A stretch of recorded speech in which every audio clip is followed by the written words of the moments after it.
રૂપાલાએ ક્ષત્રિય સમાજના વિરોધ અંગે બોલવાનું ટાળ્યું છે। રાજકોટના કાર્યક્રમમાં પુરુષોત્તમ રૂપાલા રવાના થયા। ખાનગી ફાર્મના ઉદ્ઘાટન કાર્યક્રમમાં પુરુષોત્તમ રૂપાલા આવ્યા હતા। રૂપાલાએ કોઈપણ પ્રકારનું નિવેદન આપવાનું ટાળ્યું।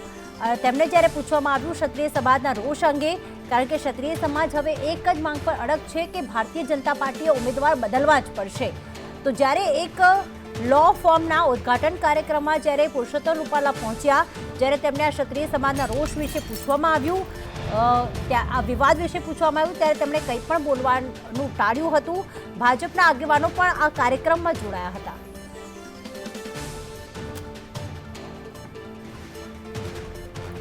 મયુર સોની અમારી સાથે જોડાઈ ગયા છે। મયુર, માત્ર રાજકોટમાં જ નહીં કે સૌરાષ્ટ્રમાં નહીં, આખા ગુજરાતમાં ક્ષત્રિય સમાજમાં રોષ છે, ત્યારે આ અંગે જ્યારે પૂછવામાં આવ્યું ત્યારે પુરુષોત્તમ રૂપાલાએ કંઈ પણ જવાબ ના આપ્યો।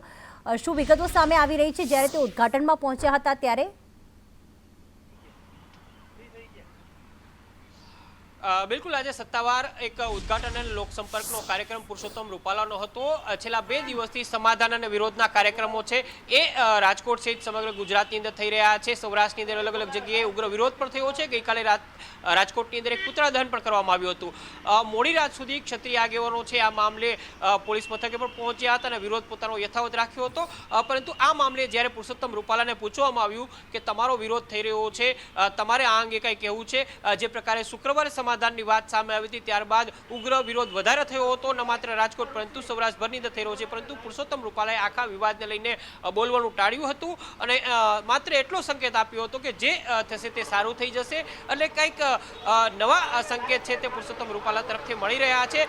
તેમના દ્વારા તો 2 વખત માફી માંગી લેવામાં આવી હતી। ગોંડલના સંમેલનની અંદર હાથ જોડીને તેમને બીજી વખત માફી માંગી હતી અને કહ્યું હતું કે જે થયું છે તે તેમના કારણે થયું છે। પરંતુ સૌથી મોટી વાત એ છે કે ક્ષત્રિય સમાજના જે બહેનો છે એ આ અંગે કોઈ પણ પ્રકારે આ માફી સ્વીકારવા તૈયાર નથી। આપણી સાથે ક્ષત્રિય આગેવાન જેપી જાડેજા છે એ પણ જોડાયા છે। જેપી, 2 દિવસથી એક તરફ સમાધાનની વાતો, બીજી તરફ વિરોધ થઈ રહ્યો છે, 2 વખત હાથ જોડીને માફી પણ માંગી છે, હવે શું વિરોધ કેમ અત્યારે એટલો થઈ રહ્યો છે? રૂપાલાજીએ જે ક્ષત્રિય સમાજના બહેનો વિશે જે અઘટિત ટિપ્પણી કરી છે અને જે રીતે એણે માફી માગેલી છે, જો એને એવું લાગ્યું હોય તો ત્યારે ને ત્યારે એમના શબ્દો એમણે પાછા ખેંચી શકતા હતા। કોઈના ફોન આવવાથી પછી એવું લાગવાથી એમણે જે માફી માંગી છે એ જોતા ક્ષત્રિય સમાજના ભાઈઓ તો ઠીક, પણ બહેનો માટે ખૂબ જ રોષ છે અને એના દ્વારા તેઓ માફી સ્વીકારવા કોઈ તૈયાર નથી। એટલે ગામડે ગામડે, તાલુકે તાલુકે અને જિલ્લે જિલ્લે જે રીતે રોષ ભભૂકે ઉઠ્યો છે એ જોતા એમની માફીને અત્યારે કોઈ સ્વીકારવા તૈયાર નથી। જેપી, હું તમને રોકવા માંગીશ। ભૂપેન્દ્રસિંહ ચુડાસમાથી લઈને અન્ય બીજેપીના આગેવાનો છે કે જે ક્ષત્રિય સમાજમાં પણ સ્વીકાર્ય છે, એ તમામ લોકો દ્વારા પણ પ્રયાસ થઈ રહ્યા છે। કદાચ બહેનોનું એક સંમેલન બોલાવવામાં આવે, ત્યાં રૂપાલાજી આવીને ખરેખર ખરા હૃદયથી માફી આપે, એવા કોઈ પ્રયાસની અત્યારે કોઈ વાત કરી? અત્યારે એવા કોઈ પ્રયાસની વાત નથી, પણ ટૂંક સમયમાં અમે ગુજરાતના ક્ષત્રિય સમાજના તમામ સંગઠનોના મુખ્ય જે હોદ્દેદારો છે એમની એક મિટિંગ રાજકોટ ખાતે બોલાવીને પછી એમાં જો એક જે સૂર નીકળે એ સૂર મુજબ અમે આગળ જવા માંગીએ છીએ। જેપી, કોઈ સમિતિની રચના કરવામાં આવી છે? સંકટ સમિતિ હતો તો સંઘર્ષ સમિતિની વાત છે, જે એને લઈને કોઈ હિલચાલ?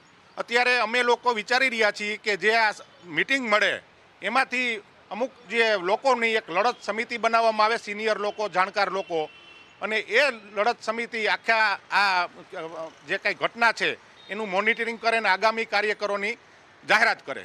બિલકુલ, તો આ હતા જેપી જાડેજા। તેમનું કહેવું છે કે મહાસંમેલન પહેલા એક આખી સમિતિની રચના કરવામાં આવશે। સમિતિની રચના થયા બાદ આગળના કાર્યક્રમો છે તે નક્કી કરવામાં આવશે। હાલ તો કોઈ કાળે માફી સ્વીકારવા તૈયાર નથી।